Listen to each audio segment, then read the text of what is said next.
함께 기도드리겠습니다. 하나님, 새 생명을 부어주셔서 한 날을 살게 하심을 감사드립니다.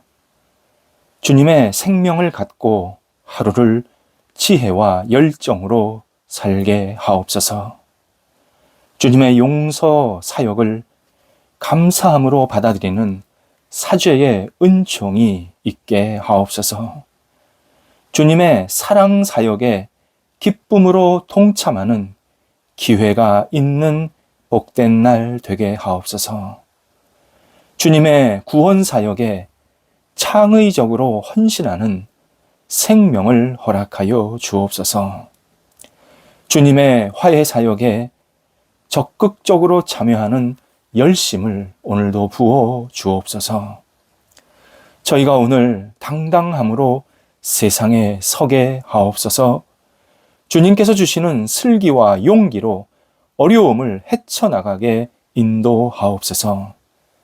주님의 자비가 저희 영혼을 감싸 안아 주셔서 흔들림 없는 주님의 자녀로 오늘도 살아가게 하옵소서. 병상에 있는 사랑하는 환우들을 붙잡아 주옵소서. 예수님의 사랑의 손길이 임하여 주시고 회복과 치유가 있게 하시며 영과 육이 주님의 손길 안에서 붙잡힌 바 되게 하옵소서. 계속해서 병상에서 치료받고 약물 투여되고 재활훈련하고 또 의사의 진찰을 받으며 여러 가지 일들을 감당할 때에 하나하나 주님의 손길을 경험케 하시고 하나님이 나를 돕고 인도하시는구나 깨닫고 하나님 앞에 모든 영광과 찬송을 돌려드리는 한 날 되게 하옵소서. 영적으로 무너지지 않고 힘이 있는 감사한 날 되게 하옵소서. 옆에서 병간호하는 가족들을 붙잡아 주셔서 강건케 하소서. 여러 가지 역할들을 잘 감당할 수 있도록 상황들을 주관하여 주시고 삶의 터전들이 안정되게 해주셔서 하나님께 영광 돌려드리는 우리 모든 식구들 되게 하시고 기도할 때마다 응답의 역사로 은혜의 역사로 영혼의 충만한 기쁨이 채워지게 함께 하옵소서. 자녀들을 붙잡아 주옵소서.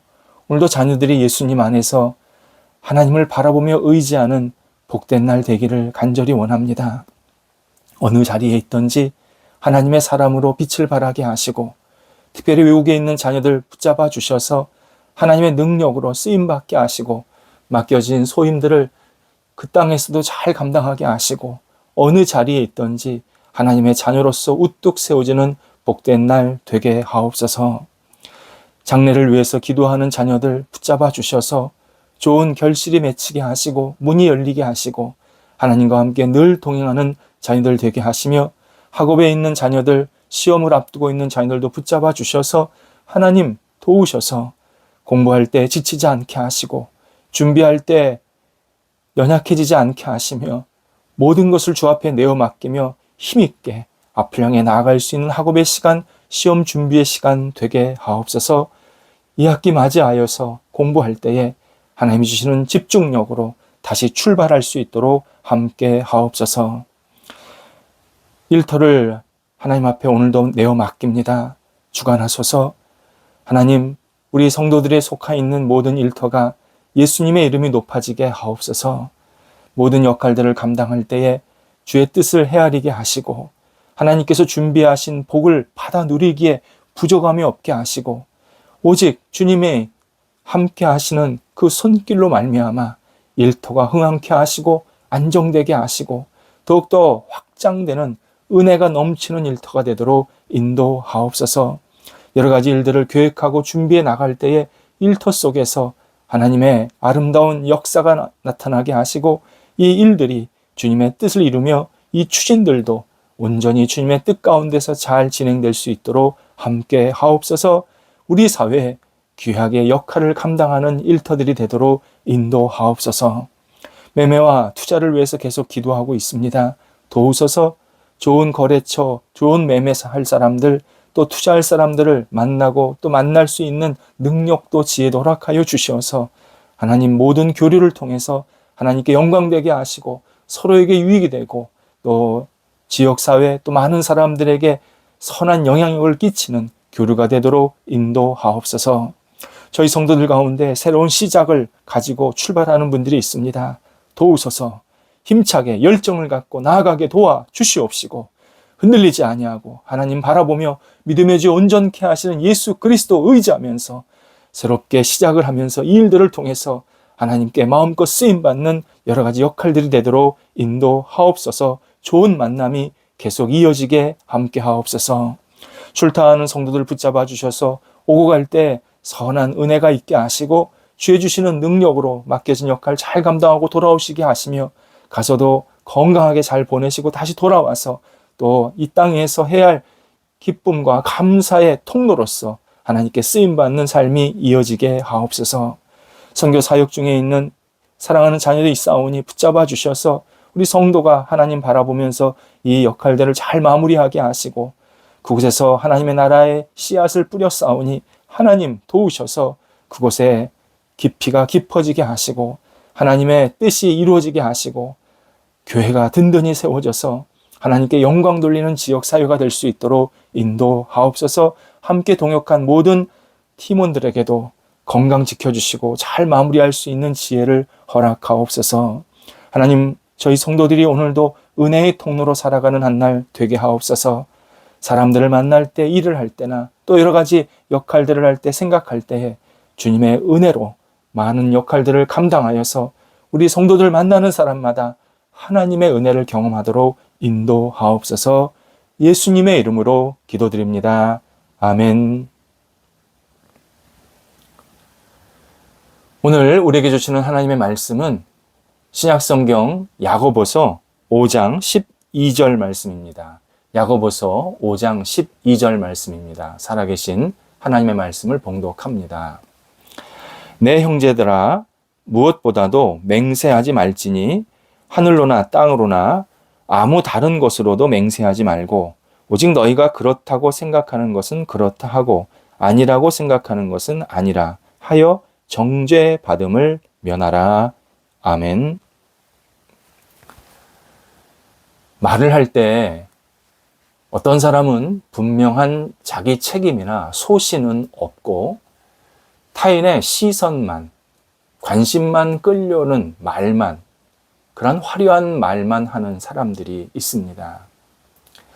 이런 사람의 말에는 투명성은 없고 요점은 흐려지기 마련입니다. 때로는 자신이 무슨 말을 하는지도 모르는 것을 보게 됩니다. 그리고 책임은 전혀 지지 않으려는 그러한 모습도 보게 됩니다. 특히 잘못된 자기 행동을 옳다고 주장하게 되면 핵심 없는 말이 많아집니다. 잘못했습니다. 실수했습니다. 아주 단순하게 말할 수 있는데 꼬리꼬리 계속 이 꼬리를 물면서 긴 문장으로 말하면서 주변 사람들을 힘들게 할 때가 있는 것을 우리가 확인하게 됩니다. 사도 야고보는 아주 분명한 우리에게 말하는 방법, 결국 우리의 생각과 어떤 행동에 대한 분명한 가치를 알려주고 있습니다. 그런 것은 그렇다고 하고 아닌 것은 아니라 하라. 명료하게 하나님의 뜻을 전해줍니다. 야고보가 전해준 이 내용의 핵심은 우리의 말에는 신뢰가 있어야 한다라는 점입니다. 잘못했으면 잘못했습니다. 실수했으면 실수했습니다. 옳지 않으면 옳지 않습니다. 맞다면 맞습니다. 라고 명확하게 예와 아니오를 말할 줄 알아야 된다는 겁니다. 그것이 올바른 판단을 하는 일입니다. 예와 아니오를 정확하게 말할 줄 아는 사람은 자기 언어에 책임을 지는 사람이고, 이는 결국 상대에게 신뢰를 주는 행동이고, 그 신뢰가 바로 예수님을 따르는 사람들이 반드시 갖추어야 할 덕목이라고 야고보 사도는 강조해 주고 있습니다. 그렇다면 예와 아니오를 어떻게 명확하게 말할 수 있을까를 생각할 필요가 있습니다. 여러 가지 이렇게 생각할 수 있지만 오늘은 하나입니다. 상대방의 처지에서 말하는 습관을 지녀야 합니다. 예를 들어 내가 친절한 말을 듣기 원한다면 상대방이 나에게 온유하게 말하기를 기대하면서 들으려고 합니다. 의사가 아픈 환자에게 이러저러한 이유로 당신이 참 힘드시겠지만 치료를 받으셔야 합니다. 그래야 당신이 잘 다시 생활할 수 있습니다. 이렇게 따뜻하게 말하는 것과 살고 싶으면 무조건 치료받으세요. 이렇게 강압적으로 말하는 것은 정말 다릅니다. 똑같이 환자를 위한 말은 분명합니다. 치료받으라는 거죠. 환자 살리기 위해서 하는 말입니다. 그런데 전자가 환자의 마음을 훨씬 평안하게 해주면서 치료의 효과도 달라지게 만듭니다. 예수님은 예와 아니요를 지혜롭게 그리고 사람을 구원하는 아주 중요한 목적을 갖고 말씀하셨습니다. 그래서 예수님께서 예와 아니요를 말씀하실 때는 예수님의 입장에서 예와 아니요를 얘기하실 때보다 상대방이 잘 되기 위해서, 상대방을 구원하기 위해서 예와 아니요를 말씀하실 때가 훨씬 많았습니다. 예를 들어서 마태복음 9장에서 예수님은 창백한 얼굴로 꼼짝하지 않고 병상에 누워있는 소녀를 바라보시면서 조용히 말씀하십니다. 이 아이는 죽은 것이 아니라 잠든 것이다. 이 말에 주변 사람들은 비웃었습니다. 누가 보아도 죽은 아이였습니다. 그런데 죽은 아이를 잠잔다고 하니까 이분이 현실 파악이 제대로 안 되고 있구나. 지금 가족들에게 거짓으로 위로해 주려고 하는구나.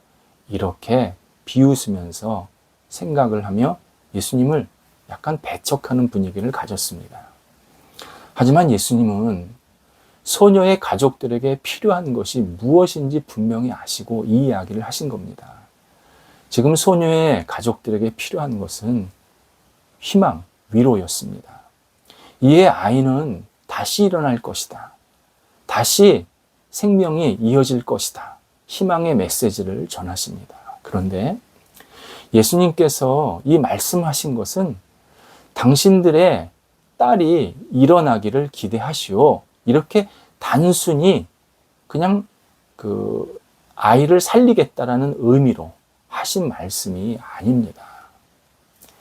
나 예수만이 진정한 소망을 주니까 당신들은 나만을 신뢰하고 의지해야 한다. 이 아이가 당신의 딸이 죽은 게 너무 아프지만 이 아이가 일어나게 하는 수 있는 사람은 존재는 바로 나 예수다. 그러니 나를 믿고 나를 신뢰하고 나를 의지해라. 그래야 당신들이 다시 희망을 가지고 일어날 수 있다. 이런 의미로 소녀가 잠잔다라는 표현을 사용하셨습니다. 사람들은 그 소녀는 일어날 수 없어. 그 소녀는 사는 게 불가능해. 이렇게 말을 할 때 예수님은 너희의 말이 틀렸다. 소녀는 일어날 수 있다. 소녀는 다시 생활할 수 있다. 내가 그렇게 만들 것이다. 라고 분명히 말씀하신 겁니다. 많은 사람들이 죽었다고 주장했을 때 그 주장에 호도되지 않으시고 예와 아니요를 바꾸지 않으셨습니다.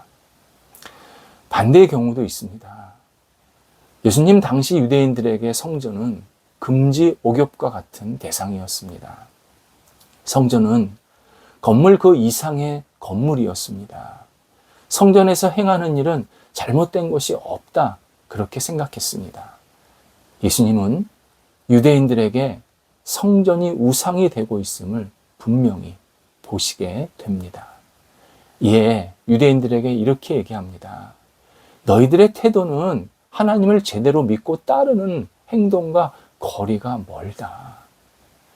너희들은 지금 하나님을 믿는 게 아니라 성전을 우상 숭배하고 있다. 성전이 아니라 하나님을 믿고 따라야 한다. 이렇게 강조하십니다. 그러면서 이 성전을 헐라. 그러면 내가 사흘 만에 다시 세우리라. 짓겠다. 말씀하십니다. 살아계신 하나님, 그리고 그분이 일으키시는 구원을 주시려는 이 부활, 십자가의 부활을 믿으라는 의미였습니다. 나 예수 그리스도가 너희를 살리러 이 땅에 온 것이다. 하나님이 나를 보내셨다. 이 성전보다 내가 더 큰 존재니까 너희는 나를 믿고 따라야 된다. 예수님은 분명히 유대인들에게 이 성전을 붙잡고 우상처럼 사는 것은 옳지 않다. 아니오라고 완전히 당시의 유대인들의 상식을 뒤집어 엎으셨습니다. 예수님은 하나님의 영광과 뜻, 그리고 인간의 구원과 생명을 위해서 분명히 예와 아니오를 말씀하시면서 우리 인간들이 어떻게 살아야 진짜 제대로 사는 것인지, 그리고 잘못된 길인지를 분명한 길을 제시해 주고 계십니다. 감동적인 영화 인생은 아름다워라는 그 명작이 있습니다. 2차 대전 때 있었던 일인데요. 2차 대전의 그 포화가 유럽을 뒤덮고 있을 때 이탈리아에 살고 있던 유대인 부자, 그 아버지와 아들이 독일의 수용소에 수감이 됩니다. 아버지는 어린 아들에게 끔찍한 전쟁의 기억을 안겨주지 않으려고 이 모든 것은 인간이 만든 게임이다. 끝까지 겁먹지 말고 씩씩하게 견디는 사람이 되어야 한다. 그래야 그 사람이 최종 승리한다. 이렇게 계속 아들에게 말해 줍니다. 심지어 아버지는 나중에 어떤 사람이 탱크를 타고 우리 수용소에 와서 호탕하게 웃으면서 인내한 사람에게 승리했다. 여기 있는 사람들이 모두 승리자다. 이렇게 선언할 것이라고 말하기도 했습니다. 아이는 자신의 눈앞에 벌어지는 온갖 끔찍한 장면들을 보지만 이것은 모두 아버지의 말처럼 게임이다. 이건 게임이다. 이렇게 계속 받아들이게 됩니다. 놀랍게도 실제로 연합군이 나중에 탱크로 수용소로 진입해서는 사람들에게 해방을 선포하면서 여러분이 이겼습니다. 여러분이 자유입니다. 여러분이 최종 승리자입니다. 이렇게 진짜 말해주게 됩니다. 아버지의 말을 들었을 때 주변 사람들은 다 비웃었고 수군수군 됐습니다. 저 아버지 실성했다. 자식을 망치고 있다. 자식을 지금 잘못된 길로 가게 하고 있다. 이렇게 이야기했습니다. 그런데 오직 아들은 아버지의 말을 굳게 믿고 희망을 포기하지 않습니다. 그리고 그 희망을 포기하지 않은 아들, 그 아들이 결국 기쁨을 맞이하게 됩니다.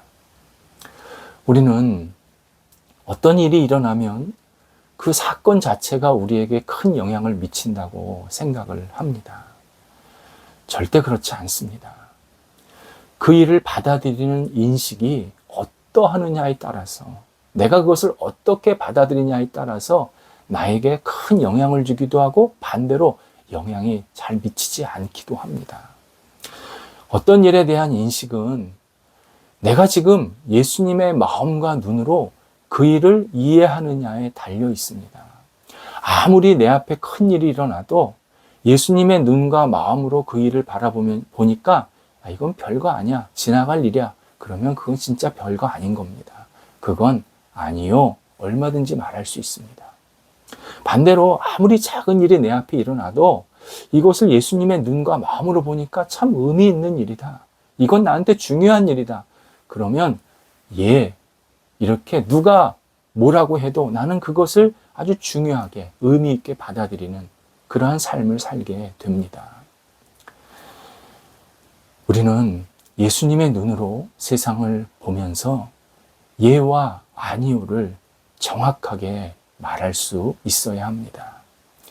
그리스도가 우리의 눈과 그리고 판단을 주관하시도록 드리면 혼란스러운 세상에서도 우리는 분명한 판단을 하면서 예, 아니요, 이것을 분명히 말할 수 있는 사람이 됩니다.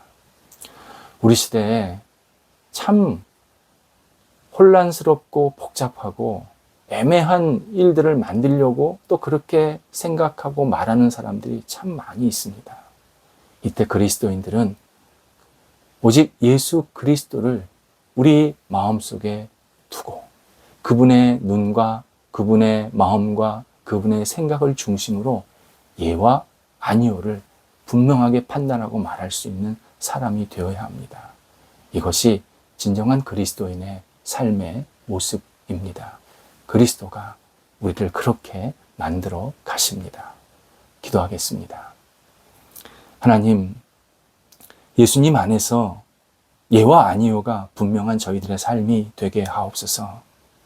옳지 않은 것은 옳지 않고 맞는 것은 맞다고 말할 수 있는 용기와 지혜가 있게 하시고 하나님께서 주시는 그 분명한 판단력으로 이 땅을 지혜롭게 잘 헤쳐나갈 수 있는 저희가 되도록 인도하옵소서. 하나님, 부드럽게 하시되 혼란스럽지 않게 하시고 오직 하나님이 주시는 그 넉넉함으로 세상을 잘 이해하고 받아들이게 하시되 분명한 판단을 할 수 있는 하나님이 주시는 영적인 능력이 있는 한 날이 되도록 인도하옵소서. 예수님의 이름으로 기도드립니다. 아멘.